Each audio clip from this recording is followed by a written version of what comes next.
Diário do Nordeste no Enem. Apoio Assembleia Legislativa do Estado do Ceará. Conteúdo Ari Sá. Realização Diário do Nordeste. Amigos internautas, um grande abraço. Vamos iniciar com a resolução da questão número 4. Fala-se do efeito protetor da biodiversidade. Experimento indica que o maior número de espécies de anfíbios ajuda a deter a transmissão de uma doença fatal causada por fungos.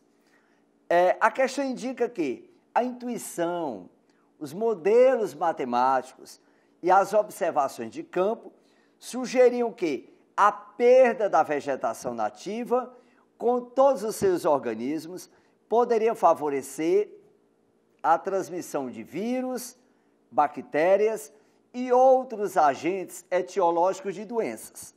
Bom, o experimento fortaleceu o seguinte aspecto: quanto maior o número de espécies, menor a transmissão de uma doença, ao indicar que a transmissão de um fungo que tem causado a extinção de anfíbios em vários países foi 66% menor entre grupos de sapos com maior biodiversidade de espécies em comparação com grupos com espécie única.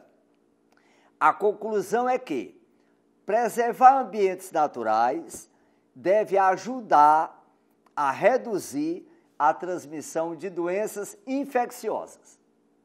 O planeta Terra se notabiliza por uma grande biodiversidade, ou ainda, uma notável diversidade de espécies. Temos hoje catalogados o equivalente a 2 milhões de espécies diferentes. Neste aspecto, eu poderia citar o equivalente a um número superior a 1.255.000 espécies diferentes de invertebrados. Neste caso, a classe de maior diversidade é do filo artrópoda, é justamente a classe insecta, tanto pela presença do exoesqueleto, como também pela propriedade de voar. Dá para se perceber uma grande biodiversidade de vegetais, principalmente de angiospermas. Em todas as classes dá para se perceber uma grande biodiversidade do decurso evolucionário.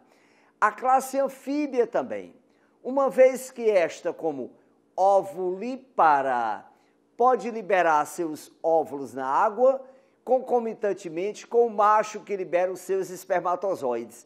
Durante a sua metamorfose, que é no caso do tipo total, esses indivíduos ainda necessitam de água para a sua fecundação, mas estão bem adaptados a ambiente úmido. Evitam, por exemplo, temperaturas mais elevadas para evitar o dessecamento. Têm patas posteriores dilatadas para se deslocar aos saltos e apresentam ainda glândulas de veneno, embora não possam inocular da presa como uma forma de proteção. Bom, diante da biodiversidade de anfíbios, o que é que dá para se perceber? É que esta micose, quanto maior o número de espécies diferentes de anfíbios, este fungo pode atacar especificamente algumas ordens em detrimento de outras. Estamos falando agora, no caso, da grande variabilidade, uma vez que a biodiversidade leva em conta não apenas o número de indivíduos, mas leva em conta também a carga genética, a diversidade de comunidades, como também de nichos ecológicos. Dito isto, vamos para a resolução da nossa questão. Preservar a biodiversidade constitui uma das condições básicas para manter os ambientes sadios do nosso planeta. Essa afirmação refere-se a uma preocupação mundial, uma vez que todas as espécies levaram milhões de anos para se desenvolverem, principalmente aquelas que surgiram no pré-cambriano, e muitas delas podem desaparecer em poucas décadas, principalmente devido às ações antrópicas, como a questão da poluição e se o desmatamento indiscriminado tiver continuidade. Portanto, o item correto para a nossa questão é a letra A. Questão 5. Alianças com os micro-organismos. Diversidade microbiana facilita a resolução de problemas ambientais e a busca de medicamentos. Pesquisadores do Centro de Energia Nuclear de Agricultura, o SENA, da USP, isolaram 3 linhagens de bactérias. Os gêneros são Burkholderia, Pseudomonas e Agrobacter, capazes de decompor hidrocarbonetos aromáticos como diesel, abrindo perspectivas de uso para despoluição ambiental ou industrial.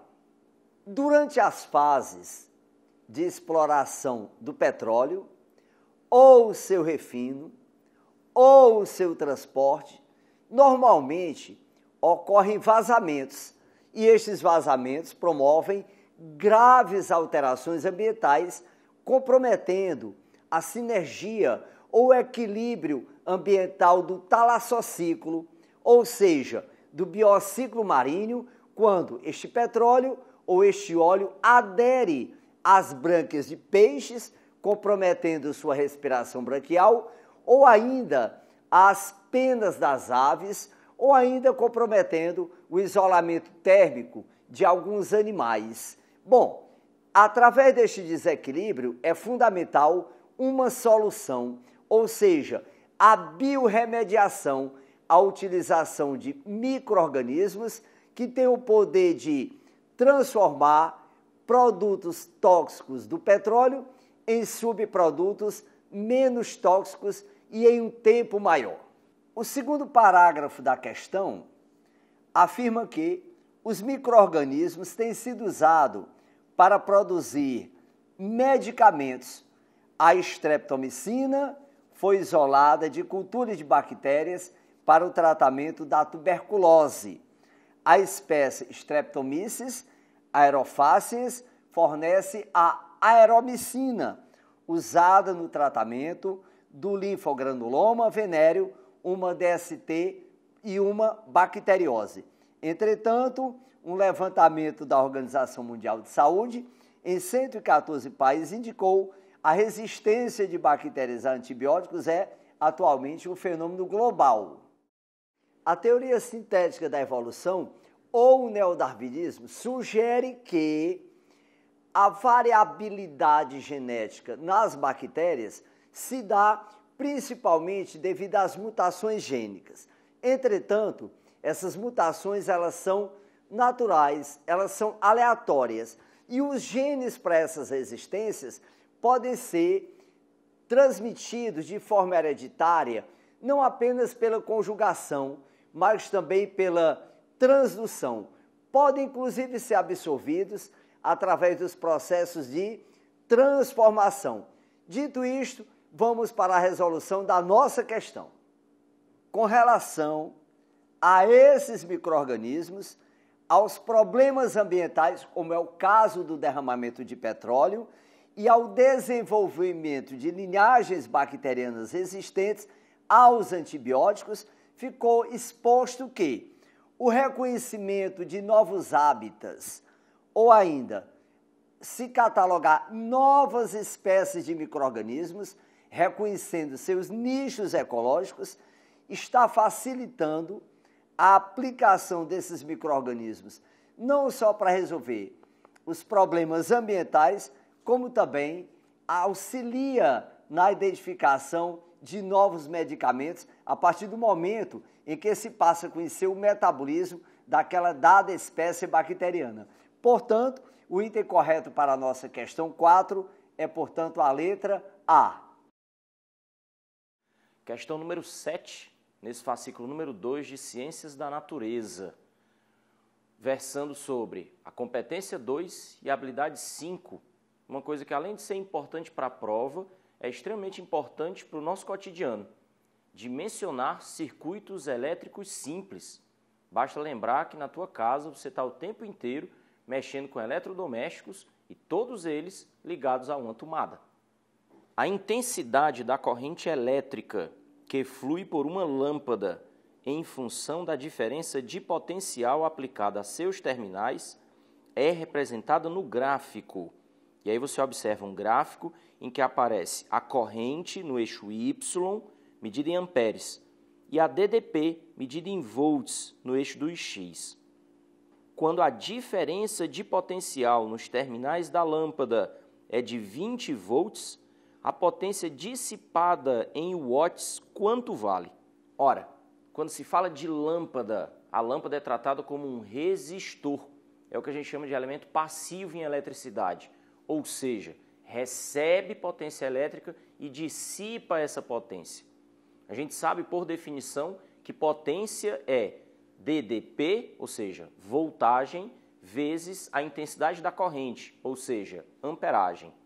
Observa que a questão faz referência ao gráfico, especifica uma DDP de 20 volts, e aí você pode observar facilmente que a DDP de 20 volts corresponde à corrente de 1,5 amperes. E o produto é simples, potência U vezes I, 20 volts vezes 1,5 amperes, o que vai deixar a gente com 30 watts. E isso se refere à potência dissipada na lâmpada, o que nos deixa com a alternativa correta, item B de bola. A questão número 8, no fascículo, só virando a página. Agora para falar sobre a habilidade número 6, ainda da competência 2, que eu considero extremamente importante, não só para o estudante do vestibular, mas para você ensinar para os seus pais, ensinar para os seus irmãos, para todo mundo. Nós não temos o costume de ler manuais de instrução. E na questão anterior nós vimos, eu mesmo fiz a referência, nós estamos o tempo inteiro rodeado por aparelhos ligados à eletricidade. Se você pega o aparelho novo, ele vem com manual de instrução, essas instruções têm a ver com a instalação, com o uso, manutenção e segurança. A habilidade 6 fala exatamente sobre que o estudante deve ter conhecimentos de física para ser capaz de entender as instruções dos manuais dos aparelhos eletrodomésticos. Em manuais de equipamentos eletrônicos, por exemplo, televisão, é recorrente a instrução da necessidade de manter o aparelho afastado da parede, conforme a figura anterior.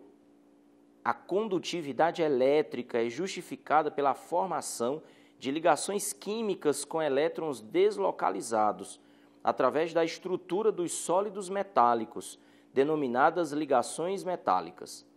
Destaque-se que, na ausência de uma diferença de potencial, DDP, esses elétrons se movem em qualquer direção.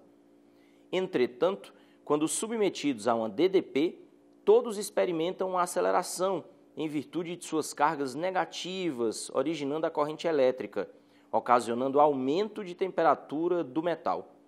Isso se deve também ao incremento das vibrações térmicas dos átomos do metal, manifestado como uma resistência à passagem de corrente elétrica. Nesse sentido, justifica-se afastar os equipamentos da parede para amenizar. Alternativa A, o aumento da temperatura do circuito elétrico. B, o acúmulo de poeira dentro do aparelho. C, a oxidação dos metais dentro do aparelho eletrônico. D, a desarmonia do aparelho em relação à parede. E a alternativa E, a diminuição das vibrações dos átomos metálicos. Bem, como nós dissemos, inclusive na questão anterior, todo aparelho que funciona baseado na passagem de corrente elétrica está sujeito a um fenômeno de transformação de energia que nós denominamos de efeito Joule. Nesse caso, a energia elétrica sendo convertida, pelo menos parcialmente, em calor. Então, não só para o manual da televisão, mas é mais comum ainda no manual de geladeira, por exemplo, pode olhar no manual que você tem guardado aí, afirmar distâncias mínimas que devem ser obedecidas nas laterais, na traseira e até na parte superior dos aparelhos. O objetivo, vamos pensar, um link entre a eletricidade e a termologia. O aparelho, percorrido por corrente elétrica, por conta do efeito Joule, transforma parte dessa energia elétrica em energia térmica, calor. Esse calor aquece o ar ao redor do aparelho. Esse ar aquecido, uma coisa que você lembra da teoria, correntes de convecção e esse ar precisa subir na atmosfera para que ele vá embora e não cause o superaquecimento do aparelho. Dessa maneira, fica evidente que o objetivo do afastamento mínimo em relação às laterais, à traseira e à parte superior, que é indicada nos manuais de instrução, tem a ver com a liberação do calor, para que não haja o aumento da temperatura do aparelho. E é o que você encontra na alternativa A, que é a nossa resposta correta. Olá, amigos internautas. Vamos resolver a questão 6, atividade proposta, competência 1, habilidade 4. Vamos à leitura da questão. Para reduzir ao máximo o volume de material lançado nos aterros sanitários e, portanto, perseguir a meta lixo zero, é preciso estabelecer uma ordem de atitudes por parte do consumidor. A primeira delas é não gerar resíduos, mas, como ainda é muito difícil não gerar, separar corretamente os materiais para que sejam reciclados se torna ainda mais importante. Mas o que é exatamente a reciclagem? Quem explica o conceito técnico é o consultor ambiental da Reciclotec, centro especializado em coleta, armazenamento e distribuição de informações sobre o assunto, Eduardo Berhard. A reciclagem, tecnicamente falando, é a transformação química ou física da matéria, transformando algo velho, quebrado e inútil em um material novo. Isso já é feito há muitos anos, em alguns aspectos, em relação, por exemplo, ao papel. Você já pode dizer que é feito até há séculos, porque sempre se reutilizou o papel usado no processo de fabricação de um papel novo. E o processo industrial sempre aproveitou, de alguma maneira, umas sobras, digamos assim, do produto final para economizar matéria-prima. Posteriormente, isso foi agregado ao valor ambiental. De acordo com o texto, podemos inferir como exemplo de reciclagem é a utilização de. Caros alunos, podemos observar que a reciclagem é um processo muito importante. É uma transformação química onde nós vamos ter o aproveitamento do material. Por exemplo, uma latinha de alumínio tem alumínio. Nesse alumínio, ele vai ser transformado. Vamos aos itens. Item A. Potes de plástico ou de vidro para guardar pregos, parafusos e chips, etc. Isso é um exemplo de reutilização, não é de reciclagem. Item B. Evitar as pilhas de alto teor de chumbo, cádmio e mercúrio, pois são metais pesados. Isso é um repensar, não é reciclar. Item C. Latas de refrigerantes e outras latas de alumínio para a fabricação de lingotes. Esse é o item correto. Vamos pegar as latas de alumínio e transformá-las em outros materiais que poderão ser transformados em latas, rebites e etc. Então, gabarito da questão 6, letra C. Caros alunos, vamos agora para a questão 11 dos propostos, competência 2, habilidade 7. Muitos consumidores frequentam as feiras livres em várias partes do Brasil, mas é necessário ficar atento. Muitas pessoas chegam com a sensação de que as balanças utilizadas pelos feirantes não estão aferidas corretamente. Uma consumidora recorre a uma técnica muito simples. Em um recipiente graduado, com uma escala volumétrica, com 1 litro de água, a consumidora colocou uma porção de leguminosas dentro do recipiente e observa que a água atingiu a marca de 1,5 litros e também que a porção de leguminosas ficou com 1/3 do seu volume fora d'água. Consultando a internet, a consumidora verifica que a densidade da água é de 1 grama por centímetro cúbico e que a densidade dos legumes é a metade da água. Na feira, a balança registrou meio quilograma, sabendo que o método utilizado apresenta precisão considerável, a consumidora concluiu que a balança estava descalibrada e havia uma diferença entre as massas igual a. Caros alunos, podemos perceber nitidamente que nessa questão é uma questão de densidade. Então vamos observar. Nós pegamos um recipiente, colocamos os nossos legumes e houve um deslocamento da massa de água.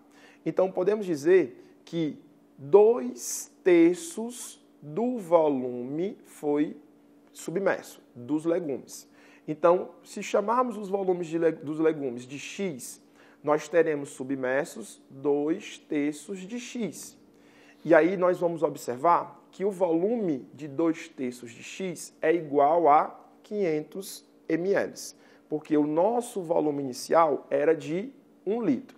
Se fizermos uma pequena conta simples, observe, 2/3 de X é igual a 500.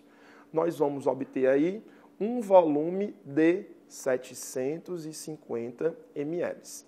Ele disse que a densidade dos legumes é a metade da água.